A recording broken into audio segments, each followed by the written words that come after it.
into what Scrum is as a form of introduction for us, just for us to know some bits and pieces about it. And then I would quickly try and do justice to what I have. Okay, so to understand Scrum Mastering, I think we first need to know what Scrum itself is.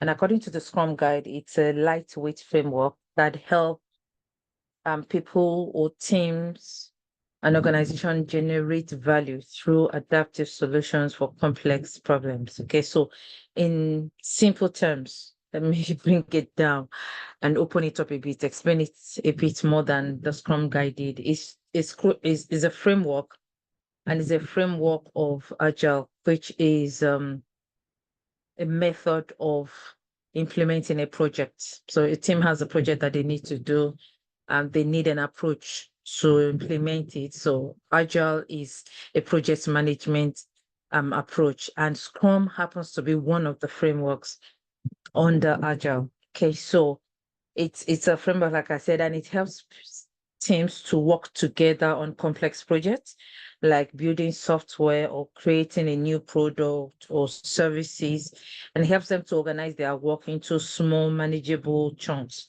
and focuses on constant communication, quick feedback, and continuous improvement in order for them to hit the goals and complete the deliverables to high quality or add value to what the client or the customer wants within the time that has been set for that to be done. Okay, so if you look at the other second paragraph on the screen, I've just been able to underline the key things that Scrum or Agile, since Scrum is under Agile, is all about is Agile project management framework. Like I said, it's about working together effectively. It's flexible. It has iterative approach. That means getting work done in small pieces and releasing them frequently. And it was mainly being used in software development, but is applicable now to almost all the industries that you have out there, or the fields that you have out there.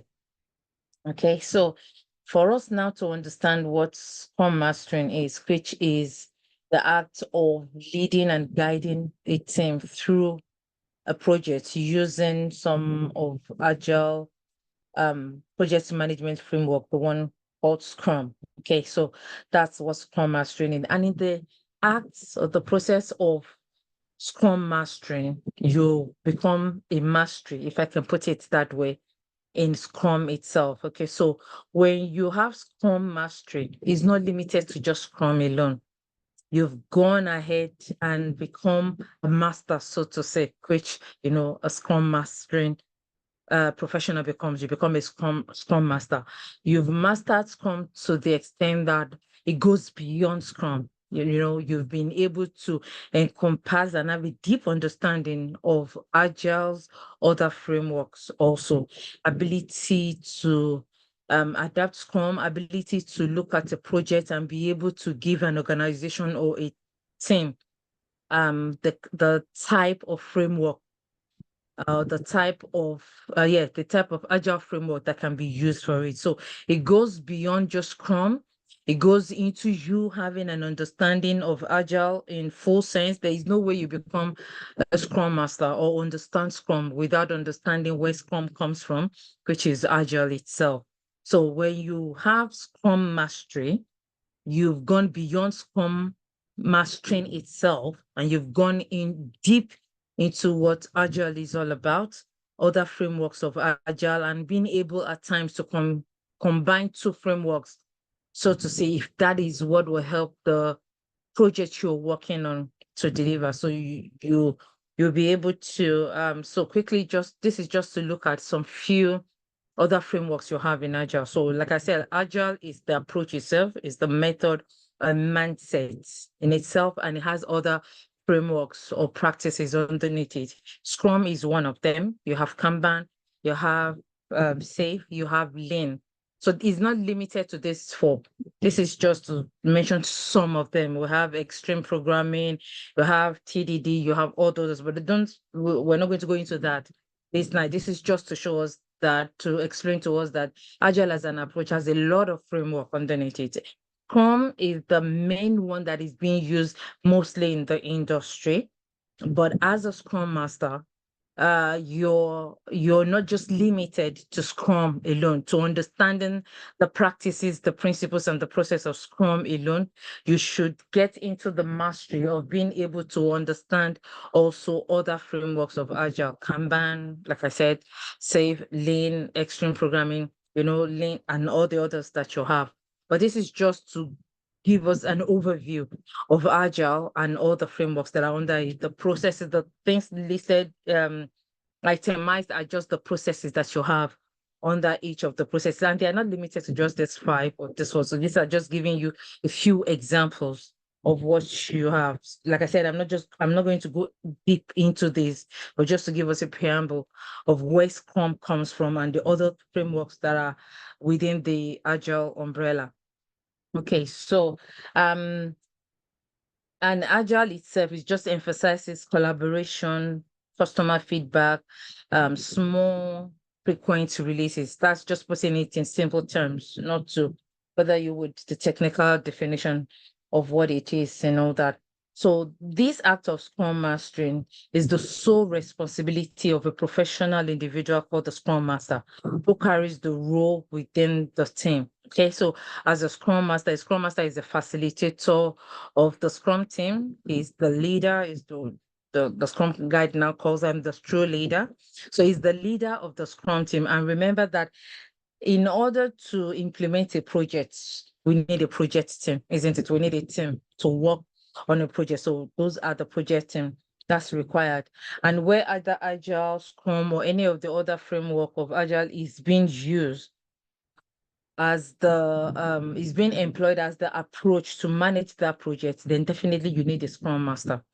And that is what I've just explained, that the Scrum Master, that's the facilitator, that's the person that leads the team, guides the team, supports the team in order for them to be able to use the Scrum process or even other framework of Agile, maybe Kanban, were able to guide them through the Agile practices, best practices, in order for them to achieve their goal in the project, to be able to deliver on time, and also to be able to add value to what needs to be done using that approach called Scrum or Kanban or any other framework of Agile. So he is the leader. He is the one that understands that process, the principles, and is able to take the team through it. So in the project team, you have different expertise there. In the project team, you have other people, qualified people, if I can put it so to say, qualified in their own field, expertise in their own field. And the Scrum Master is just there to ensure that that process is being used properly in order to help the team to achieve what they have planned to do regarding the project, and also for the project to be successful at the end of the project. So that is who you are as a Scrum Master. Now, who can be a Scrum Master? There is a belief that Scrum mainly is for software development, and as a result, is IT based and relates to project management. However, as most implemented framework of Agile right now is being used in almost all industries. So you don't use it for, it's not used only for software development. It's used commonly now by all other industries: construction, banking, public sector, medical sector, name it. They're all using it now. And the Scrum guide did not even state as a Scrum Master has to be technical. Because I know most people will be wondering, well, if we're talking about projects, we're talking about software and all that, I'm not a technical person, so maybe this is not meant for me and all that. Well, it is meant for you. I didn't become a Scrum Master through technical. I wasn't technical when I became a Scrum Master. Maybe now being in the field for a while, I know a bit of technical things, but I'm still not an expert when it comes to technicality. And I'm, accomplishing well as a Scrum Master, if I can humbly say that. So it's not limited to just people that have technical knowledge or technical expertise and all that. No, it means that even if you do not have a technical background, you can become and thrive as a Scrum Master. Once you have a strong knowledge and understanding of agile processes and the principles, the best practices, and you have the skills to handle a team, then you can become an excellent Scrum Master. So knowing some skills you're proficient in can also help you to determine if Scrum Mastering or a Scrum Master role is suitable for you. And that's what we just want to look at now, some brief skills that you need to become a Scrum Master. So are you good at facilitating a meeting? You will be a good Scrum Master. You know what to do to facilitate a meeting, schedule a meeting, plan the meeting, have the agenda, the right people to be at the meeting, what needs to be discussed. You're able to ensure that the meeting is focused on the agenda and is productive at the end. Then you'll have one of the skills to become a Scrum Master. Also, you also need to have the skills to be able to communicate, not just you communicating to the team, but being able to bring communication, effective communication in between your teams, the teams that you're working with, not just the Scrum or the project team themselves, but other external teams that they need to work with, they need to collaborate with in order for that project to be successful. So you have that skill, then you can become a Scrum Master. Do you have a leadership skill? Are you a leader, so to say? Are you able to lead a team? Are you able to guide a team, support them, and lead them through whatsoever means? If you have that skill, then I think Scrum Mastering is for you. Also, if you have a coaching skills, are you able to put people through, either one-on-one or a team coaching, make a presentation, guide people through things, train them what they need to know to be able to use the process? If you have that skill, then I think Scrum Mastering is for you. Also, if you have problem-solving skills, you're able to identify a problem, you're able to know the root cause of a problem, define it, explore it, investigate, put an action in place, and able to review things, then I think Scrum Mastering is for you. Also, if you have conflict resolution skills, are you able to resolve a conflict? Are you able to bring people together, come to a compromise, let them meet at a middle ground in order to resolve conflict effectively? Then I think Scrum Mastering is for you. We talked about collaboration earlier on. Are you able to bring a team together to collaborate, the plan, support one another, bring teamwork into what people are doing, bring togetherness into what people are doing, bring trust in, bring support, assistance into what people are doing, helping them to learn to collaborate as a team, work together effectively. Then I think Scrum Mastering is for you. You need to be creative. I think in all fields, you need creativity in order for you to thrive in your role, so that it's not kind of mechanical, does not become routine or boring. So creativity falls in every profession, and also in Scrum Mastering, you need it. You're a people's person, so you need creativity at times in order for you to be able to do what you need to do. Do you build a team? Are you able to build your team? Let them bond together, carry out team building and bonding activities that will make them collaborate better, effectively, communicate effectively, and work together. Then I think Scrum Mastering is for you. Also, you need emotional intelligence.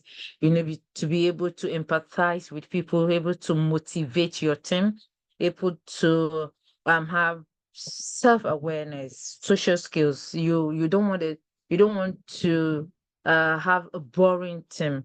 You need to be that, how should I say, the social center in the team. You are the heartbeat of that team. So you need to let everything work together. Make sure everyone, they're relaxed, they have this trust atmosphere, they have this relaxed atmosphere that they need to work on. And because you're bringing change, especially for a team that has not used a process before, if you need to bring that change in, you need to do it subtly, and you need to do it in a friendly way so that it is accepted. If you are able to have all the skills to do this, then I think Scrum Mastering or being a Scrum Master really is for you.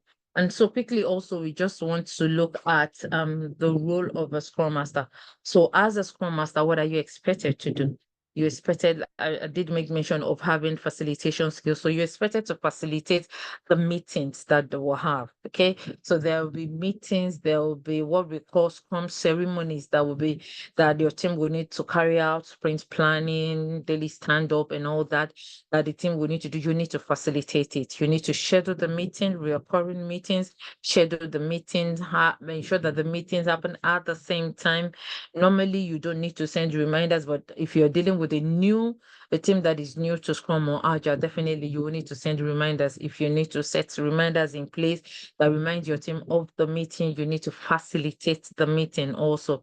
They ensure that the meeting is focused on what it needs to do. Ensure that at the end of that meeting is productive, that the agenda, the goal of that meeting has been achieved at the end of that meeting. You want to facilitate that.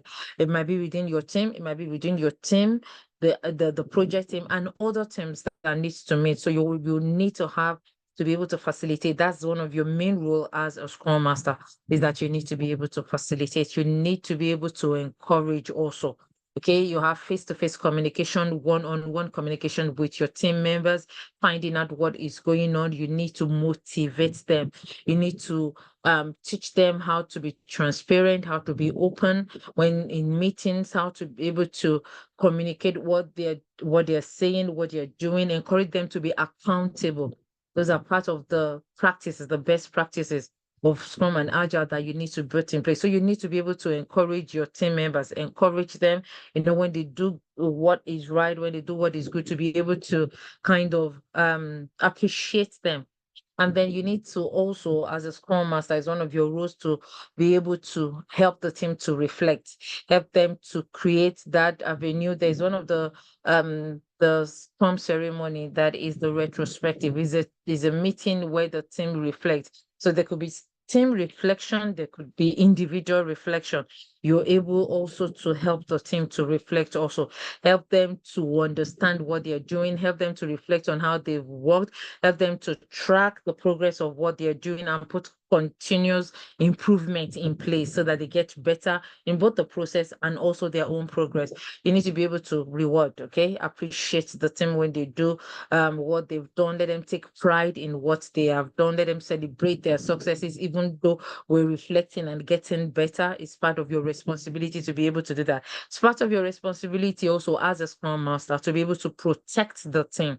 Okay, you mediate and conflicts. Like you said, you have to have problem solving and conflict resolution skills. So you need to be able to protect them from a distraction, protect them from obstacles, any impediment, anything that can delay or disturb work, or distract them from work. It's part of your role to be able to protect the team from that and assist them also to resolve some of those things. It's part of your responsibility also as a Scrum Master to be able to teach your team. So you need to teach them. It's a process, they're just learning. So you need to keep teaching them. You need to keep helping them to get to that point of maturity where they can conveniently and confidently use the process. So there has to be continuous self-learning on everything that has to do with Agile. Is not fixed. There are new things coming in. So you have to learn yourself in order for you to come back and share what you've learned with your team. So you need to do that as a Scrum Master, and it's a constant and continuous experience. So quickly, also we want to look at some of the tools that you will use that would help you to and enhance what you're doing, your responsibility, in order for you to give the best to your team. Okay, so one of it is Microsoft tool. It's called Azure DevOps. So it's a collaboration tool, is a project board where all the teams are able to collaborate. There's visibility on it to see what is being done. Another one is Jira. You have Trello. They are all collaborative tools that helps the team. Okay, they are project boards where the teams are able to have visibility of what they are doing. Another one is Miro. Miro is for brainstorming, also for visibility and collaboration. Also, you have the Google Workspace, which I think most people are used to. You have the um the the the Microsoft Office, also the Outlook, Word document, Excel, PowerPoint, OneDrive, and SharePoint. All those are the tools that you would use in your role as a Scrum Master. And it's not just Scrum Masters that use this, or the project team, so to say. So every role in that team would use these tools also. So it's not just limited to just the Scrum Master alone. You have Slack, you have the normal traditional email, you'll still be sending emails. And then you have the in-office tools also. You have the conference room, the whiteboard, you have all that. You have the dashboard, which is part of the project board also. You have all that. And these are just some and not all the tools that you'll be using as a Scrum Master, or that the project team, let me put it that way, so that it's not limited to just the Scrum Master, that they will be using in what they need to do. Okay, so earlier on, I did say that projects that Scrum Masters can work on are not limited to just software.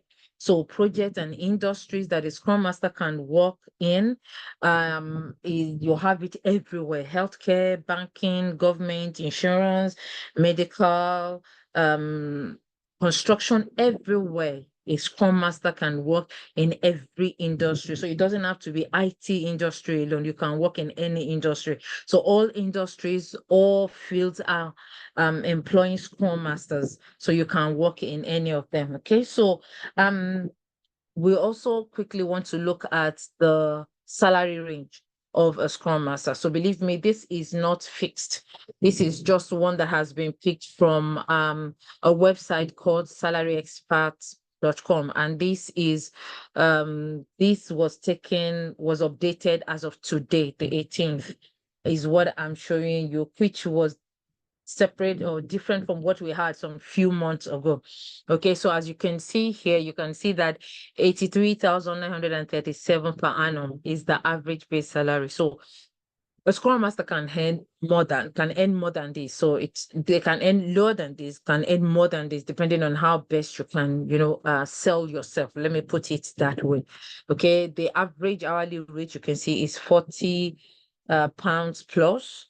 And there are bonuses that can come in. So there are some organizations whereby, depending on what you do, depending on your impact, you can get bonus. The average bonus you can get is 2,000 plus. So at the end of the year, when they are doing their either salary increase, or maybe the managers or the head of the particular department that you're in are putting in bonuses for team members, or for you as a Scrum Master, apart from your salary, you can also get an extra of 2,000 plus per year.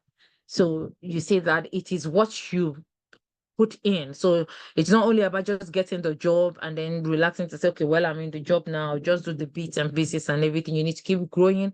You need to keep adding value to the team you're working on, because all these things count and give you the extra that you can get at the place of work. So at the bottom here, you can see entry level, you can see the average, and then you can see the senior. Now I'm just going to explain quickly what that means, what entry level means. So entry level in some organization is between a 1 year to 3 years experience. So this 60,000, somebody that has 3 months experience, depending on what you have acquired, depending on the skills, the transferable skills that you've put into what you have done, and depending on how good you are to sell yourself, you can get that entry point of 60,000. Even though it's for between 1 to 3 years, I'm saying that within 3 months of doing your training or thereabout, you can get that. If you get your job at the end or within that time, you can actually get that 60,000 plus. Okay. And then the average is talking about between 4 to 7 years experience. Again, depending on how well you sell yourself, depending on the industry, again, determines what the price is. So it's not fixed to what you're saying, but this is just basics to explain to you the salary range you have out there for a Scrum Master. And then the senior is for anything that is 88 years plus, gets 100 plus per annum. Okay, so quickly, I just want to show us the comparison of what we have this year. So as of January this year, it was 81,432 per annum for an average base salary. And then by May 2024, it went up to 82,652 per year. And then right now, currently, from this website, like I said, it's not limited to this. You have 83,937. And that would tell you that maybe within the next 1 month, that would go up to 84. So it's not, you don't have static salary when it comes to the Scrum Master role. The more the months are going by, the salary is increasing. So by the time you join and you finish your training and all that, who knows, the salary might be around, excuse me, maybe going to 90,000 or thereabout per annum. So you have a good role, you have a good role to play in what you get. If you're ready for a career change, if you're ready to advance yourself, it's not about, oh, I've done the role, I've got the expertise, but the money is not good. Money is also good when you go into this role. Okay, so what are those expectations? What is expected of you if you need to become a Scrum Master? Let's look at the expectation now. You need to get training or get a course. And I think that's why most of us are here, for those that are interested anyway in Scrum, becoming a Scrum Master.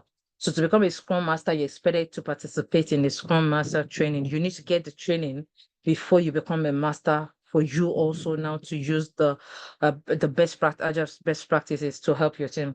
And which is one of the courses among others that we offer at Blue Sky Citadel in conjunction with CRC, where you're able to practice what you're being taught, within 3 months or more than that, depending on the duration of your program. And then you get a certification after your training. So you do your training, you get a certification after your training, you become the Scrum Masters. Most organizations now are requiring in their job advertisement, I think, for you to get your certification, but it is not, how will I put it? It's not cast in stone that you have to have your certification before you get your role. I'll give you an example.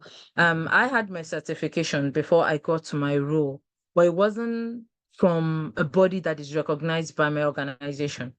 But because I could sell myself well, they were like, okay, come in and start the work, and then you still do your certification. So I got the certification from the recognized body that they wanted after I've gotten to run, after I've started my work. In short, my probation and everything has been sorted before I did my training. So you can see that certification does not stop you from getting the role. What certification helps you to do is to ensure that you can apply to any organization. So you're not limited by some of the organizations that will say that, oh, well, we expect you to have certification before you come in. Because if you have your certification, hey, that helps you, you're sorted. So you need the certification also. And then the job, you start looking for the job. Okay, so you create your CV, you have your cover letter, you let it sell you, you apply for jobs, you target recruitment channels, job sites, job and company websites relating to the Scrum Master role, and then you create an awareness on them. You have to register and constantly apply. I will use the word actively apply for jobs. You develop your technique skill, research interview questions, prepare them, practice your delivery, you build an online presence. You that's why I said you actively search for work. You make sure that your CV is out there on all recruiting job websites. You ensure that you network on professional sites, like LinkedIn, social media websites, blogs, video. You follow the right people. Just put your presence online there, so to make sure that you're being seen. And because that's when recruiters will get your attention, will see you, and then they'll be able to call you for job interviews and all that. And then when you get the job, okay, like I said earlier on, that's not where it ends. When you get the job, it's not when you relax and you're like, oh, yeah, I have arrived. You need to continuously develop yourself. You need to keep developing yourself. You continue to improve, you continue to grow. Like I said, change is constant, it doesn't stop, and growth also is constant. It doesn't stop. You need to keep advancing. You need to keep progressing, researching and learning new things about your discipline. Remain relevant. If you keep learning new things, you keep growing and developing and advancing, that is where you remain relevant, not just to your organization, but even to your field, to your professional field. You became relevant. You won't feel, oh, if I leave this organization now, I can't thrive anywhere else and all that. You can thrive anywhere because you've grown, you've developed yourself. And then you need to remember that achievers never stop and they never quit. You are an accomplisher, you're an achiever, you have to keep going, you have to keep doing what you need to do, discover yourself more, set goals for yourself, learn more things, assess yourself at every point in time. How am I?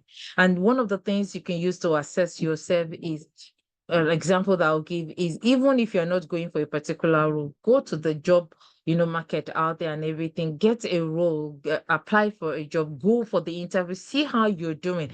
See the kind of question that is being asked outside there will let you know what is relevant in the industry that you need to learn, to better yourself. Ensure that at least within a quarter, within 3 months, you're learning something new, you're getting trained, you're getting better in your field and learning new things. Learning new things. You might be a scrum master, but you don't need to stop there alone. You might learn other roles also, and just to help yourself to advance and to be better. And I wish you all the best in all your endeavors. Thank you so much for the time. Thank you so much, Muji. Always spot on and very well detailed introduction into Scrum Mastery. Like I said before Moji comments, I already told you that you hear a lot and it might be like so much information, because I know as she was talking, some of us would be like, what is ceremony? What is this? What is Trello? What is the good thing is, you see, in Blue Sky, we derive joy in taking people that have little or no knowledge in IT into the space they want to be. So don't worry about it. We'll share this video afterwards so you can go through it again. But however, as you join the program, every day you will learn one thing enough from what Moji has spoken about, that you understand that, oh, this is what she meant. And before you look left and right, it will be part and parcel of you. And you'll be the one spilling all this fire from your mouth. And you'll be like, where was I 3 months ago? Where am I now? So just take chill pills. It might be so much information, but as we go on, you get to understand better. So thank you so much, Moji, for the detailed explanation, and thank you for your time tonight. So we'll transition in straight to the business analysts. We have Adeolu and Uzo on the call. They'll be taking us through the journey of understanding what business analysis is. So we can also have like a sneak peek of what it all entails. So over to you guys for the next 20 minutes. And before they proceed, apologies guys that we're already running ahead of time. So apologies. Uzo, are you ready for us? Yes, I am. Uh, Hi everyone. Good Hi. evening. My name is Uzo Okeze, like Olami mentioned.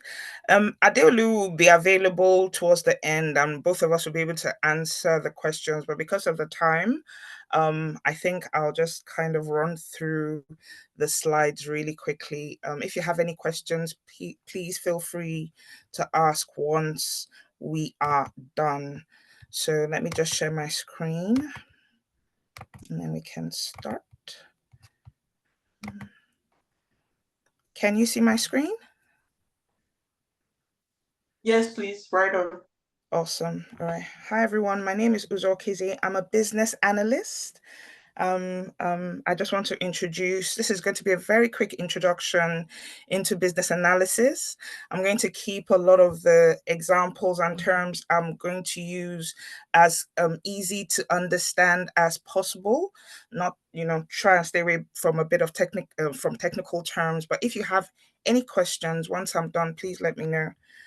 All right, so basically this presentation is going to cover what is business analysis, who is a business analysis and what exactly does it entail, who can be a business analyst, like are there pre-qualifications that you need to fulfill before you can become a business analyst? What are some of the key traits for success in business analysis? Some of the common tools that are used by business analysts, and some of the tools you'll also be exposed to during the internship if you decide to go down the business analysis route, and then some of the gains you can expect to get at the end of the internship. And I can talk about that from personal experience as well, because I actually was one of you just about a year, not up to 2 years ago. So I can definitely talk about this from personal experience. All right, so I'll just start with a quick quote. So business analysis is the art of defining what needs to be done before it gets done. So that's a very quick quote. So basically, business analysis is understanding the processes businesses use day to day. Okay, every organization, every firm, every business has processes. So business analysis is analyzing what those processes are and making sure that they're optimized in order to achieve a business goal, what the business goals are, what the business need is. So it could be in terms of optimizing the organization's workflow, operations, IT, technology, everything that makes up an organization. So that's basically, in a nutshell, what business analysis is.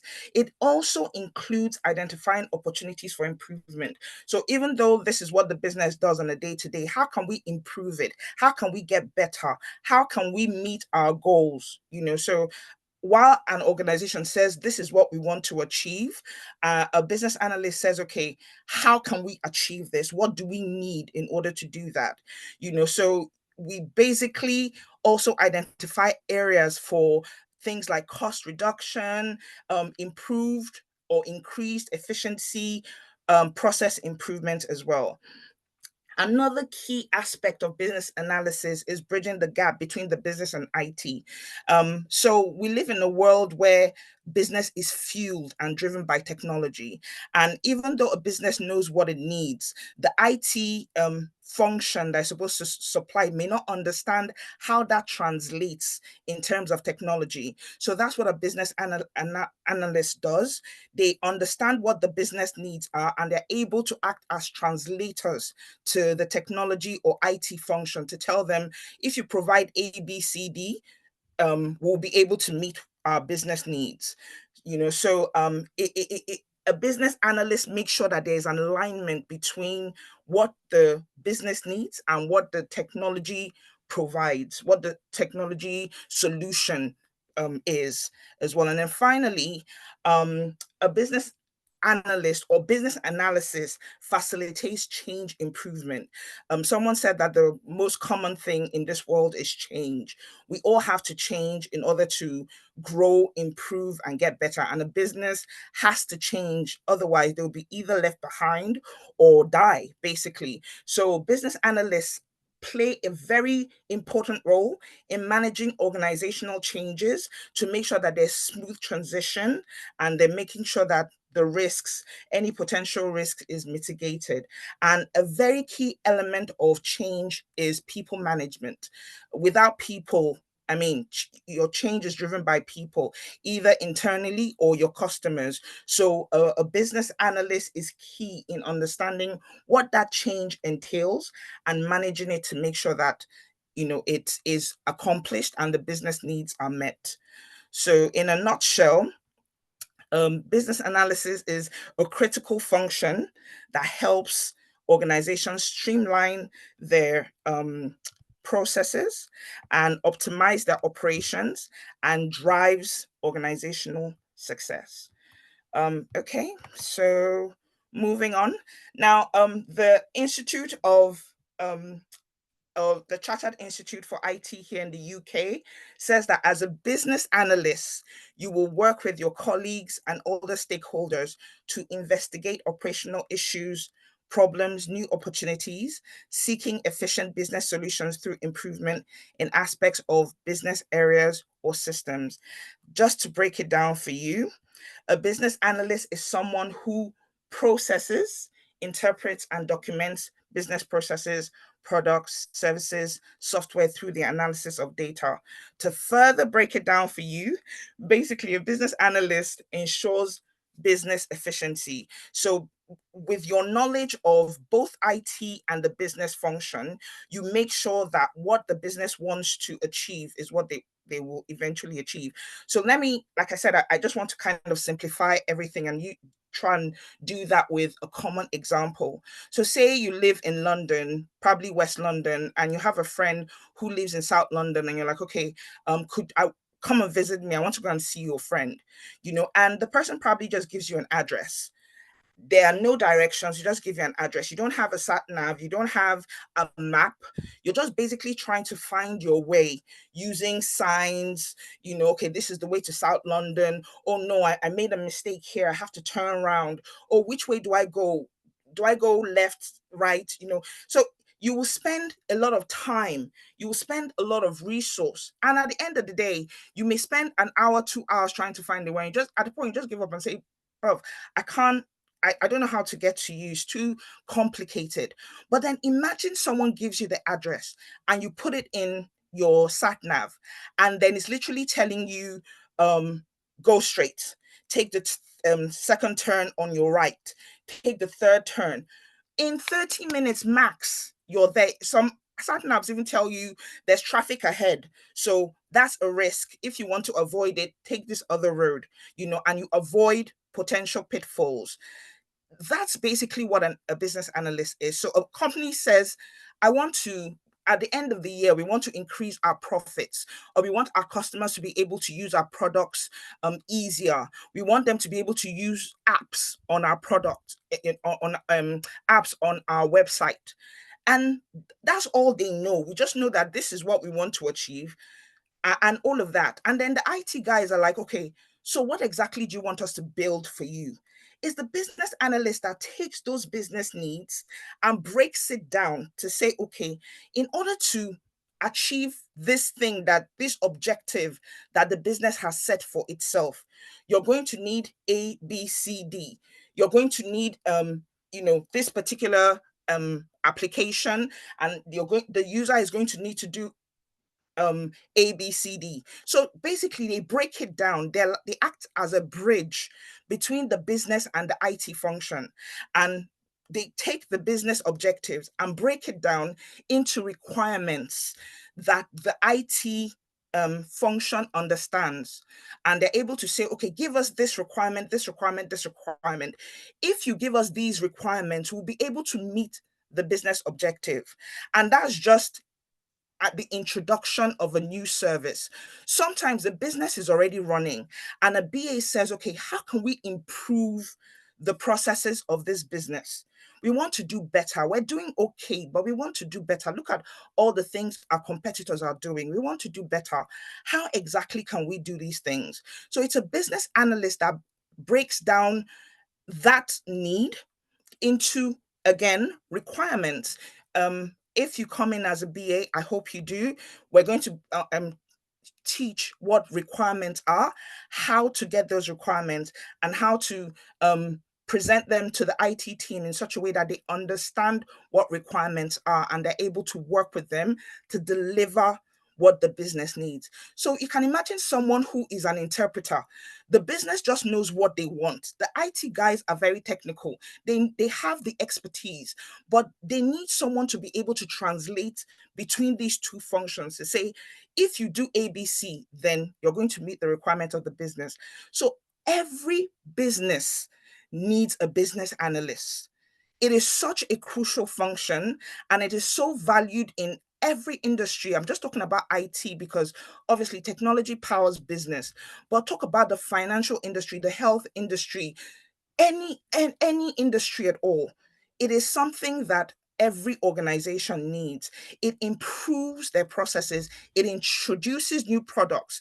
You analyze data, and based off of that, you can even recommend solutions and say, this is the best way to achieve what it is we want to achieve. So it's an absolutely crucial function. that every business needs. And obviously there is a huge demand for it in the market. So I just want to encourage you to definitely look into becoming a business analyst. I've already talked about this. A business analyst is a change manager and a bridge between the business stakeholders and the development team. Your stakeholders are anyone who has a business need. Yeah, any user of the function, they're just called stakeholders. So people who have a stake. One of the things I love about business analysis is that you can understand what it's talking about from the term itself. So a business stakeholder is anyone who has a stake in that business need or that product or that process. So it could be a user, it could be the head of the department, it could be the project, the development team that is tasked with delivering that business need. Anyone who has an interest or a stake is a stakeholder. And as a business analyst, you're going to be able to interact with all these people and speak with them, and you act as a translator, as a bridge, as an interpreter between all these different functions. So you're in the middle. You're basically getting the requirements from someone and talking to someone to say, this is what they need you to deliver. So it's a really crucial role. Now, who can become a business analyst? In summary, anyone can become a business analyst. I just gave you an example of using the sat nav and trying to go from A to B. In your own personal life, at the start of the year, you've made a goal, you've made a plan for yourself, a New Year's resolution to say, I want to earn more money, I want a better job, I want to be a better parent, I want to finish school, whatever goal it is you have. And based on that objective or that goal, you've said, okay, I need to do A, B, C, D. These are the things I need to do in order to achieve that goal that I have set for myself. I want to become fitter. If I want to become fitter, maybe I want to join a gym. Maybe I want to get gym, equipment at home. Maybe I want to start walking an hour, 30 minutes every day. That in itself is an act of analysis. Now just move that into a business to say, okay, this is our business goal. Every business, or they have goals, they have targets, they have objectives. So in your role, whatever role you've been in, you've done some analysis. So when you come in, we just want to train you on the technicality of this particular role. But anybody can be a business analyst. You just need training. The Moji talked about certifications as well. You don't need certifications to be a business analyst. It helps, but you don't need that to get a job or to get the training. Yeah, so I just basically said that, but in the coming slides, I'll just talk about how to help you make your choice, because I know that there are a lot of courses being offered and you're wondering, okay, will this be a good fit for me or should I choose this? So hopefully with the coming slides, I'll be able to shed a bit of light regarding what is required to become a business analyst. So another quick quote. So it says, the ability to think logically and break down complex problems is a key skill for a business analyst. So that's a really quick quote. Now, these are some of the key traits for success in business analysis. If you like writing, as business analysts, we write a lot, whether you're taking notes in a meeting or you're writing down requirements, creating user stories, you're preparing reports, your release notes, user guides. There are loads of different avenues for us to write. So if you like writing, you like putting things down, clarifying things, putting things down in writing, this is actually a really good role for you. If you enjoy problem solving. So someone tells you this is the problem the business has, and you're able to break it down. It's complex. You're able to break it down into individual parts that make a whole. It's almost like solving a puzzle. So in order to make a whole, you need this part, and you need this part, and you need this part, and you need this part. As a business analyst, you will deal with different functions within an organization. When I say functions, I mean things like the finance people. You could deal with HR. You definitely deal with IT. You will deal with all kinds of privacy, data governance, loads of different functions within an organization. So if you enjoy taking the needs of all these functions and finding out what their pain points are, what their challenges are, what is causing issues within the business, and breaking it down, then you're going to enjoy business analysis. It's never boring. You always have so much to think through. Again, communicating in clear terms. So a lot of people speak in very complicated technical terms. Doctors, they have a way they communicate. Lawyers, different arms, they have different ways. They may communicate in acronyms. They're just talking in short, what do you call it now, just short industry speak. People within that industry understand what they're talking about, but once you leave that industry, you don't know what the different words they're saying mean. So as a business analyst, it's your role or your job to communicate clearly. And even if someone is speaking in terms that they're familiar with within the industry, you're the one to say, this is what this thing means. I know this is what they said, but this is what this means. And like I said, even in business analysis, the terms they're quite easy to understand. They mean what they say. So even within the business analysis practice, it's basically the terms are really clear as well. So if you like communicating in clear terms, this is definitely a really good role for you. If you like negotiating, because imagine you're a business analyst. I remember I told you business analysts sit in the middle of a lot of different functions. So someone is telling you this is what we need, and someone is telling you this is what we need. What if both their needs are in conflict with one another?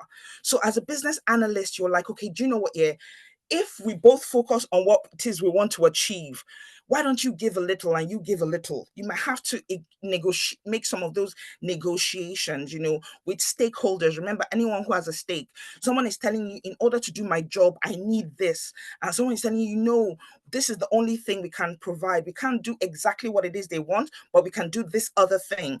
And then you, as a business analyst, you're the one to go and, negotiate to get the best possible solution out of the situation. So it's really, really interesting. And then finally, if you love processes, business analysis is about business processes. Every business has a process. You have a process. So you wake up in the morning at a particular time. You have to get breakfast for your kids. If you're doing a school run, you have to drop them off at a particular time. Or if you're taking the tube or public transport, you have to get there at a particular time. If you're driving, you have to get there at a particular time. You have a meeting, you have your break, you come back. So just think about your day. There are loads of things you do repetitively. Those are processes. They're things you do in order to accomplish what your goal for that day or that week or that month is. And again, businesses work that way. So you have a process for welcoming people. Let's say you're a bank. You have a process for getting new customers, giving them their accounts, customer complaints, just think about any business. There are loads of processes. So as a business analyst, you go into any business and you're able to look and find out what those business processes are. You document them. Some of them are brilliant. You're like, you guys are doing really well here. Some of them are like, oh no, this is causing a bit of a problem. If we can change this particular process, it will improve productivity. So by such and such and such percent. Imagine how valuable that insight is. Every business needs it. Let me just put it that way. So if you love being able to look through and see what people do, processes, then business analysis is the role for you. Again, a business analyst needs to be creative.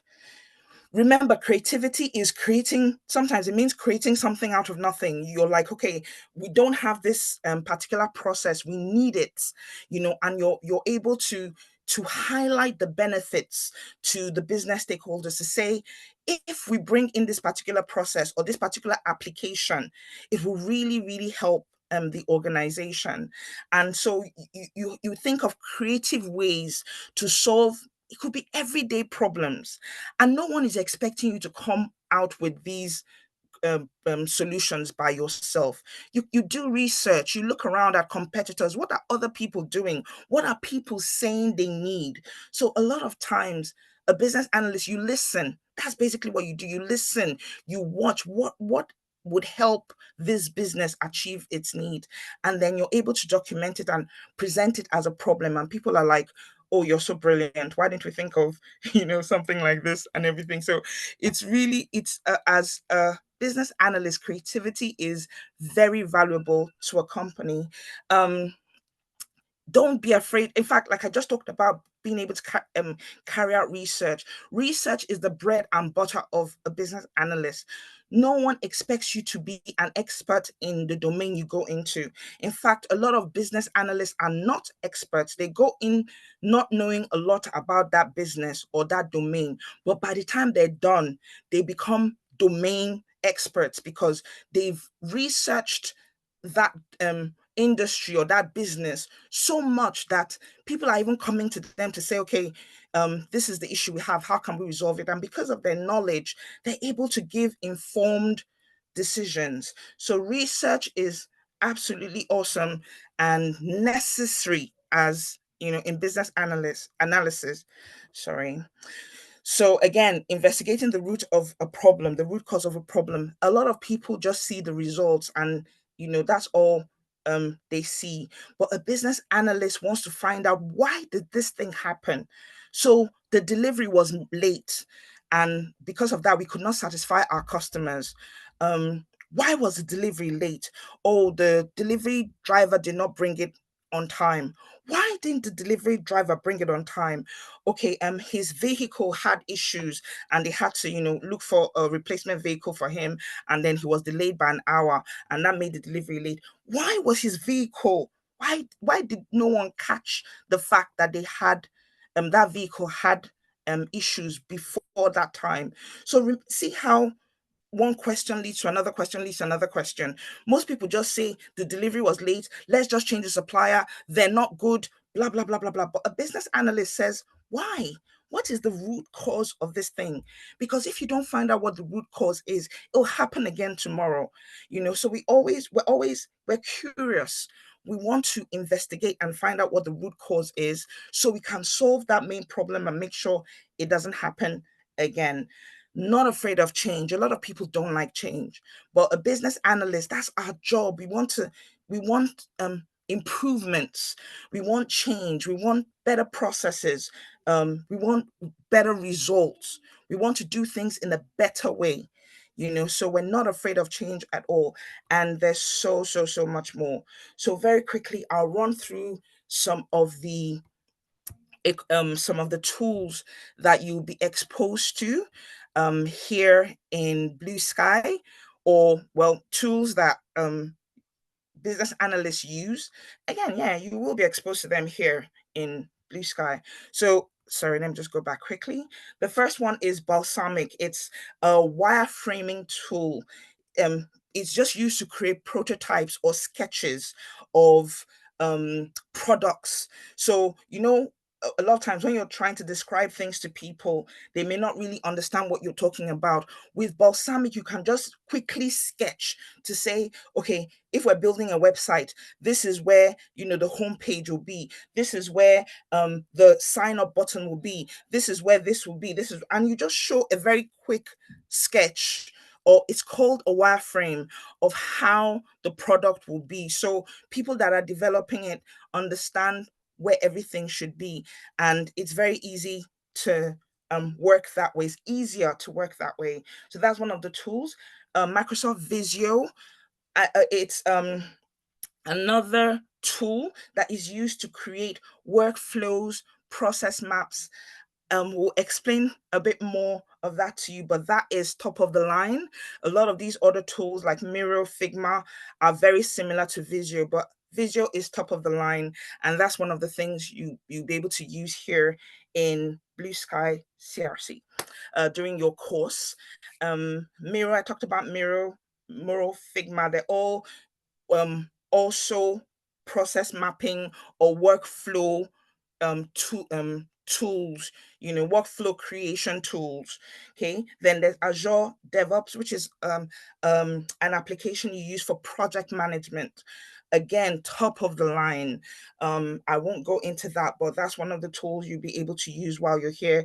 Jira, you can learn about how to use that here as well. And of course, loads and loads of Microsoft Office tools. I especially called out these ones because as a business analyst, presentation is one of the things we do, and PowerPoint comes in really, really handy with that. Excel, Word, these are tools we use every day, but you find out ways to use them better, in order to um, do the work you're supposed to do as a business analyst, and loads of other collaborative tools. At the end of this internship, I can't even begin to talk about all the things you're going to gain, but I just want to specifically talk about these ones. Now, as a business analyst, you're going to learn about requirements engineering. You've heard me talk about requirements all this time. So there's a skill called requirements engineering. In fact, it's one of the core skills you learn as a BA, and that entails gathering requirements, what are the business needs, and interpreting them. So all the things I've talked about, you learn how to do them basically. Elicitation techniques, there are loads of elicitation techniques as a BA. How exactly do you get these requirements? Who are these stakeholders and how do you get the requirements from them? We're going to teach you those things.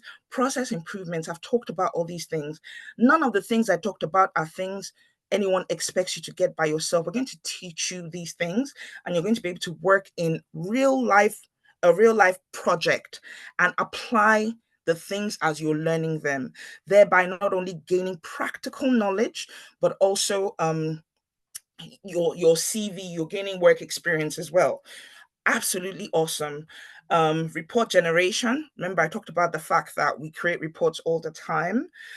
User acceptance testing. Now, when we create products, they're usually for users. So at the end of the day, we need to be able to test them to make sure that they're fit for purpose. There are techniques for doing this, and you're going to learn them. Facilitation of business as usual. Not every business wants to, it's not every time a business wants to innovate. Sometimes you just want to improve their current business processes. So you're going to learn how to do that. Stakeholder identification. Who are your key stakeholders for that particular product or project? So who do you need to talk to get the requirements you need? Who are your users? Who are the people that have an interest in that particular project, and who are the key people you need to be talking to in order to get the requirements from, get sign-offs from? These are techniques, and we're going to teach them to you as well. Managing stakeholder expectations. This is another very key thing, because sometimes stakeholders have expectations that might not really correspond to the work we're doing. So it's a key skill, and you're going to be able to you're going to learn how to do this. Professionalism. I love this one as well, because a lot of times we come into programs like this, and it's a casual atmosphere, but because it's a work placement, we're going to teach you how to communicate, how to behave, how to be a consummate professional, so that when you get your job after this, you just flow. You're not, like a fish out of water. You know how to behave, how to speak, how to present yourself in the best possible way. So this is a very key task, as key knowledge or gain you're going to get from the internship. Very quickly and lastly, before I end, I just want to talk about the salary range for a BA. This is in the City of London, but it's within the UK and around the world as well. So on the low side, entry level, it's around 36K, and then this bit in the middle, obviously, the more you gain experience, the more value you're able to add, and the more salary you're able to request for and demand, and and get basically. And on the high side, obviously, is really you can see it's 150K, and this is not, I think it also needs to be updated. I think this was last year or something, so this year has probably even gone up a bit more.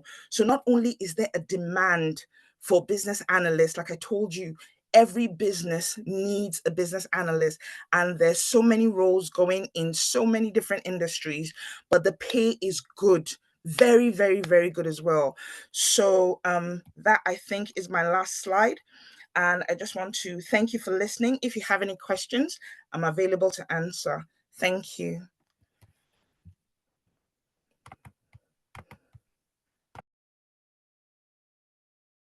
All right. Thank you so much, Uzo. I was at some point tempted. I was at some point tempted to change to a business analyst. Thanks for taking us through all the business processes, the key skills of a business analyst, the root causes, all the yummy things about business analysis. And I hope that most of us have been able to pick, most of what Uzo spoke about. Thank you for always being spot on. Well, it was really a very beautiful delivery, Uzo. So before I call Deji, I guess we'll just transition into the Q&A. And for the Q&A, we'll be asking questions for both business analysis and Scrum Mastery. Anywhere you have questions that you want to ask, please feel free to ask. Just one or two people, and then we'll now call Deji, and then we can now ask questions probably at the end also. Thank you. Apologies once again for exceeding time. Adeze, do you want to go quickly? Okay, please. Yeah, good evening, everyone. Yeah, it's a Good evening. question for Uzo. I didn't get it when she explained the visual. What's it for? Thank you.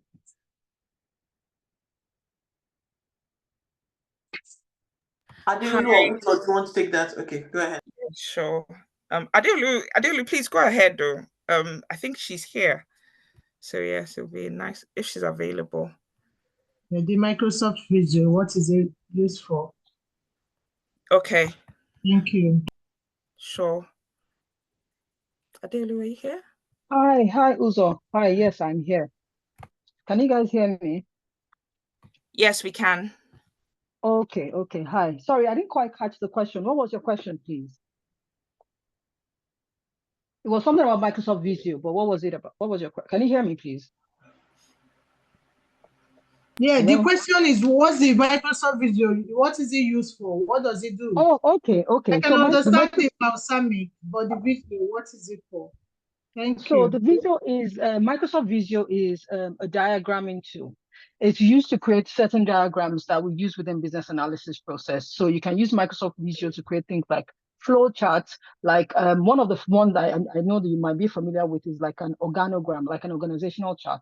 You can use Microsoft Visio to create that. So this is Balsamic is this is Microsoft's version of a diagramming tool, a diagramming application that you can use to create diagrams, to create flow charts, to create business process models. Engineer is not only used within business analysis; it's used to, some engineers use it to create designs as well. So like software and database designs, they use that. So anything that creates a visual representation of kind of software architecture, database, or a chart, or a flow chart, a database diagram, and all of those things. That is what you can use Microsoft Visio to do. So it's basically a diagramming tool. All right, thank you. Hope that answers your question. Yes, no worries. Thank you so much for that, Adeolu, and I hope you got that, Adeze. Okay, so we move straight to, okay, before I proceed, I'm not sure the fourth Joseph. So the thing is, this is for everyone. Most times when you join the call, it depends on what you've used to register your name in Zoom, right? Once you join in and you know your name is not regular, it's always better for you to put your full name, or even if it's your first name, if you don't want to put your surname, it makes it easier for us to know who we're speaking with. So the fourth Joseph is a bit strange for me. We'll let it go today because we're just telling you about it. But subsequently, just beside your name, you see like 3 dots, we call it ellipses. You just go there and rename yourself properly. So fourth Joseph, please go ahead, and it will be good for you to tell us your name if your name is Joseph. Thank you. My name is Joseph anyway. All Thank right. you. I'm gonna ask, yeah, do you offer specialist BA courses? Things like Salesforce or Dynamics 365?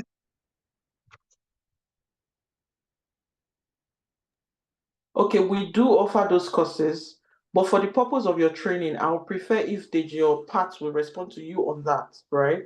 So we do Dynamics 365, but not specifically for you as a BA, right? So it's part of our program. Deji, are you there? Do you want to take this response to Joseph? Thank you. All right. Oh, I think the thank you was from Joseph, not from Deji. Deji, can you hear us? Or Pat?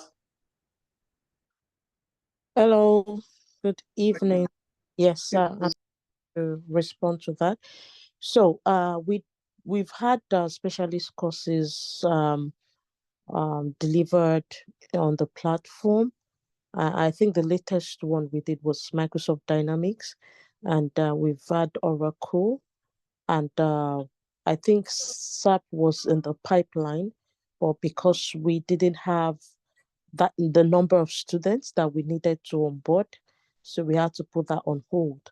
So if we have requests for Salesforce, then we would evaluate that and put the information on our general Telegram group for those who would be interested, and we'll get the tutor in to come on board and train you on that, and you can get your hands-on practical training on it. But just make sure you're staying tuned to what we're posting in the general group.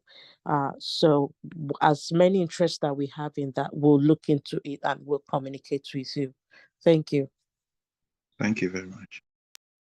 All right. Thank you so much, Lady Pat. Okay, any other question? Okay, I'm seeing a question. Nike, do you want to speak? Do you want to talk to us? No, Okay. not really, because it seems like you have different courses. So I'm still waiting for the software testing. That's what I'm interested in. All right. I'm very sure we'll hold the software testing next Sunday because of our time frame. We cannot fit everything in together today. So that's why we just picked two to take you through it. And then next week again, we'll pick another two, or even see if we can merge three together just to give you a wrap up on that. But definitely we do take software testing and we'll introduce you to all the things you need to know about software testing. So software tests will not come up today, right? Oh, no, not today. Not today. Okay. All right. Thank you. Daisy. So, is question outside of this, please. Are you affiliated to any university? Someone told me that, so I want to know. Okay. Yes, I'm going to respond to that. Yes, we have. Christ Redeemer College. So they offer degree courses, and they're also partners with Newman University in Birmingham. And our courses from September upward, your certificates will be issued by this college. So it will be a certificate in IT and diploma in IT. So it's not just Blue Sky Citadel certificate that you're going to be getting. Your partners, higher educational institution would be issuing that. Okay, because the person told me there'll be diploma courses. Yes. The diploma is for 1 year.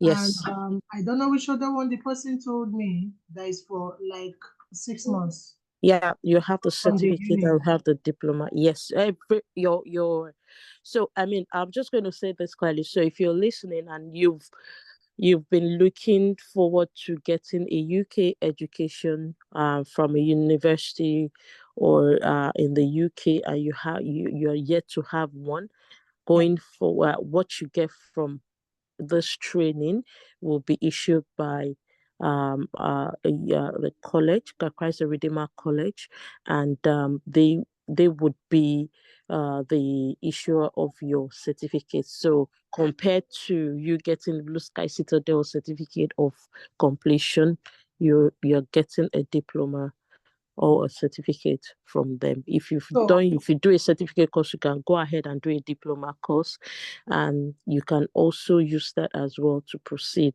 into other courses in the university if you want to. We are looking forward to other partnership with towards getting degrees, okay? Because this is not the conventional degree course. This is really hands-on, even better than the theoretical thing you get from university. What we teach here, you won't get it in any university. They will teach you theories and then you write exams and do coursework. But what we teach here is what will help you to get a job. So we are looking forward to getting that in the nearest future. But you have to start from somewhere, basically. I hope I've answered your question. Okay, yeah. Is it just for business analysis? What about software testing? Yes, software testing. Yeah, all the courses on this platform, your certificates and diplomas will be issued by the college. So the highest level is diploma, not yes, diploma. Yeah. First degree. Okay, all right. Yeah, it's diploma. Yeah. Okay. And it's 1 year. Yeah, it's 1 year. Thank you. You're welcome. Thanks, Adeze. Thank you, Lady Pat. Any other question? Adeze, do you want to put your hands down, or let me just help you? All right. Okay. Any other questions? Sorry, thank you. Okay. Adenike, do you want to go again? Okay, yeah. Like I just want to ask a quick question because been last week I missed the program. This week also, there's in regarding the fees, because that is really one of those things I really want to know. So at least I will know where to start from, because I sent the message but he's never replied up to this moment. If I'm paying in full, what like the discount's going to be, and if I'm paying in bit, what are the discounts going to be in regarding to software testing? Okay, thank you. Lady Pat, do you want to take that? Okay. Have you been on our web page where we have the price Yes, listing? I've been there. So what we have there, if you want to spread your payments, you have opportunity to spread your payment. I think the third-party payment service providers, they would be the one to to break that down to you and communicate with you how much you need to pay every month. I think you have up to 3 to 4 months, and we are also looking to see if you can spread it out to over if you're going on a diploma course, if you can spread it out possibly to more than 3 months. We are still looking into that, but right now I think what we have is 3 to 4 months. And if you are asking for a discount, I'll need to say to you that what we offer on this platform is outrightly discounted already. If you go out there, you want to do, because right now you're going to be getting a combination of courses, because we look into the market to see what the ask is about all these professions in IT that we are talking about, that we teach. So you are going to be getting like 2 for 1. All right. So you major in one, but what you need to know about another related course to help you stand out amongst other applicants out there, you're going to get it. So you minor in one and major in one. We'll hold your hand and mentor you. So whatever you're getting on this platform already is being discounted. You go out there and check for yourself if any company or organization is offering what we're offering here. So I wouldn't even dwell on that as much. If you think you'll struggle with the payment, just spread the costs, spread the costs for those people that have been to unis in this country. Of course, you pay a huge deposit and they allow you to spread the cost. And we're trying as much as possible to also put ourselves in the shoes of the people we want to help to transform their careers. And that's why we've put all of that in place. I hope that answers your question. Yes. Fantastic. Okay. Can we start paying, or we should wait till September when No. Okay. So the essence of what we're doing right now is gradually to introduce you into the program, and as well get you ready with your registration, get you settled into your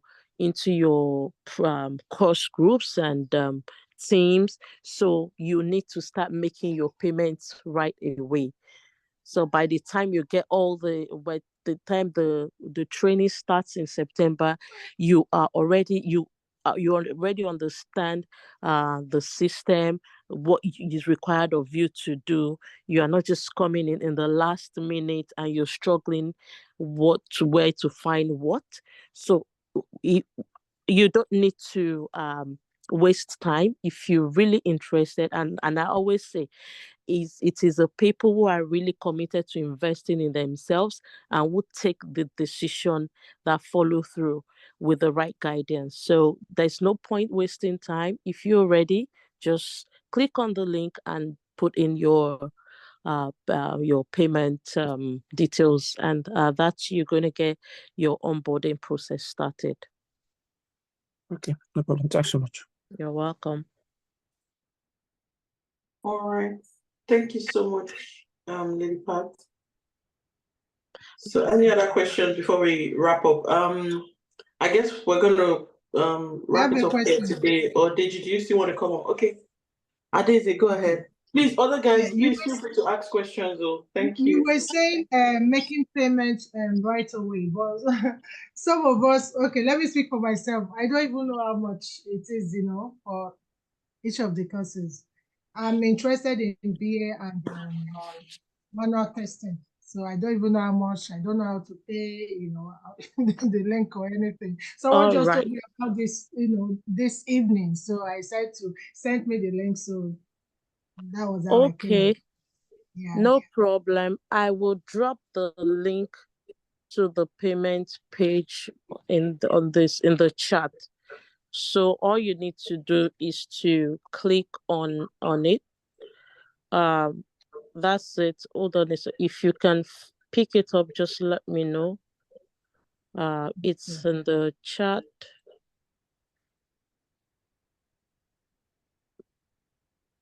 Hello. Yes. Yeah, I'm actually sharing. Yeah, I was going to ask that. Are you the one sharing your screen or the part if it was intentional? Okay, it should be Deji sharing the screen. So I've dropped the link in the chat, so you can have a look at that.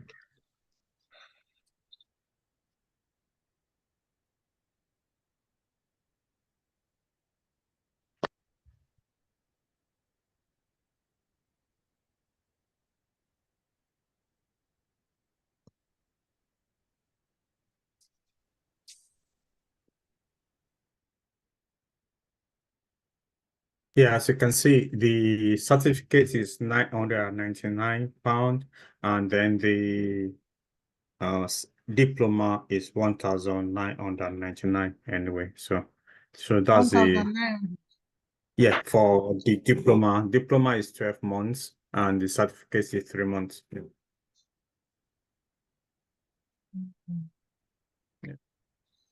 Is it complete 12 months? Is it complete 12 months or maybe like 9 months? It's complete 12 months. Yeah. Right. Yeah. You'll be fine. you just need to commit yourself to it, and I think the first 3 months will be really intense. Okay, but because you've gone through that first 3 months consistently and you've learned, the months following will not be that difficult for you, especially if you're just new into the field. You'll find the first 3 months really intense. By the time you're going into the next 3 months, you would, because you now understand foundational concept, you now understand what needs to get you into the job. And to be honest, even with the first 3 months, if you're confident enough, you're able to go out there and apply for jobs and secure a role. And while you are still on the program, because you've signed up for a diploma course, we'll be able to support you from your day one on the job out there. If you do get a job before you continue for on your diploma program, we'll be able to support you, and you can, any kind of support that you need to be able to continue with that new job as a business analyst or tester.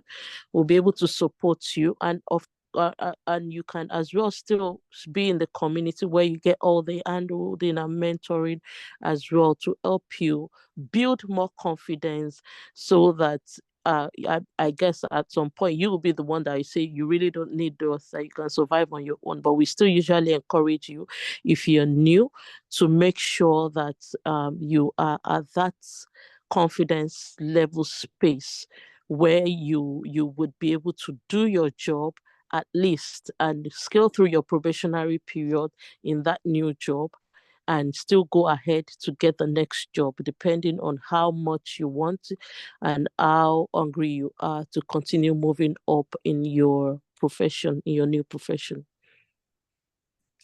All right. Thank you very much. You're welcome.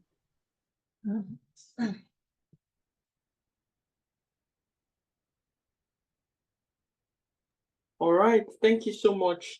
Deji, do you want to come on tonight, or we just wrap it here and then we continue again next week?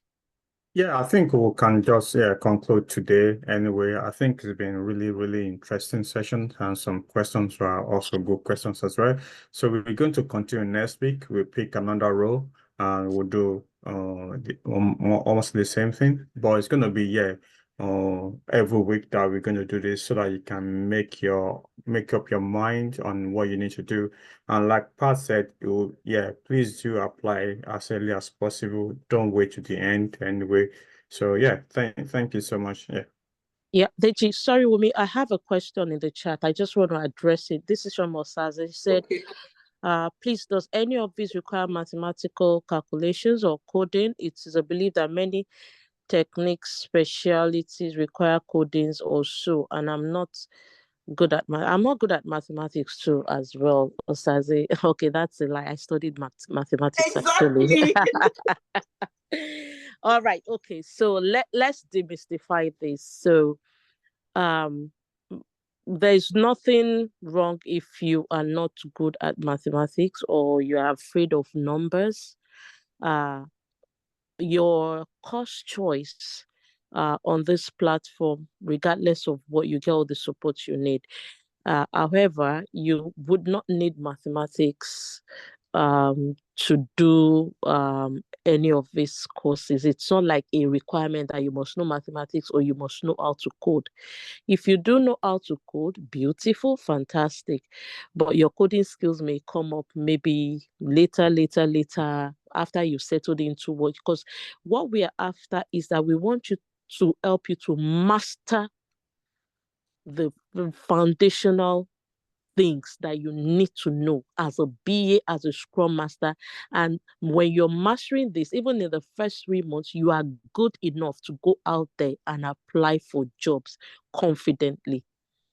All right. So don't think about coding or whatever. Most of the BAs on our platform, I'll tell you, maybe some of them even they would have joined maybe some of our data analysis course just because they feel that I need to gain some mathematical knowledge or something, but it's really not a requirement for you to be to take on an IT course.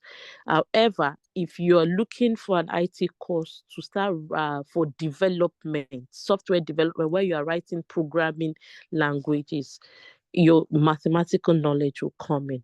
But right now, what we are presenting to you is not software programming courses. So you are in a good place, and you're going to be in good hands. So make up your mind. You don't see mathematics when we are talking right now, okay? You don't need it. All right, thank you so much. Even if there was mathematics, I can assure you that all of us would have run away. There's no mathematics. Let me just tell you in plain terms. You're coming here for practical. You're not coming here to come and learn or study something. No, you're coming hands-on to know what exactly you need to do to, proceed to seek that job that you're looking for. So thank you so much, Lady Pat, for responding to that. So I guess this Sorry, is what where we about wrap up CV? today. What did you say? CV preparation. So you see that most of the time I always tell people that you see once you transition into this journey, you understand everything you need to do. Up until how you create your CV, how you will review that CV, how you will search for jobs, send those CVs out, do preparation, will guide you on how to do it. You do it yourselves. Let me prepare your mind so you don't think that, oh, once I join, I'll come and dump. No, you would do it yourself, but we'll train you and show you step by step of how to do this, how to do this, how to do this. And then you go, you do it, we'll review it for you, we'll give you even platforms where they can also review all this for you. So please do not worry about your CV and go. And I still always encourage people, even if you've joined or not, you still need to start tidying up your CV like almost immediately. But whatever it is, we will train you on exactly what I want to do. Lady Pat, I see you want to say something. You want to add something? Yeah, thank you, Ruby. There's a question in the chat. Someone is asking about the next Scrum Master training. If you mean the program, all trainings starts in September. Mm-hmm. Yes, 16th of September, I think. Yeah. So take note of that. Yeah. So all the trainings will be starting on the 16th of September. So whether Scrum Mastery, software testing, business analysis, agile project management, data analysis, everything will commence on the 16th. So thanks for that question. Okay. Thank you, everyone. Thank you for your time tonight. I guess let's enjoy the rest of what is left of the weekend. Enjoy the rest of your day. Catch you guys next week. Thank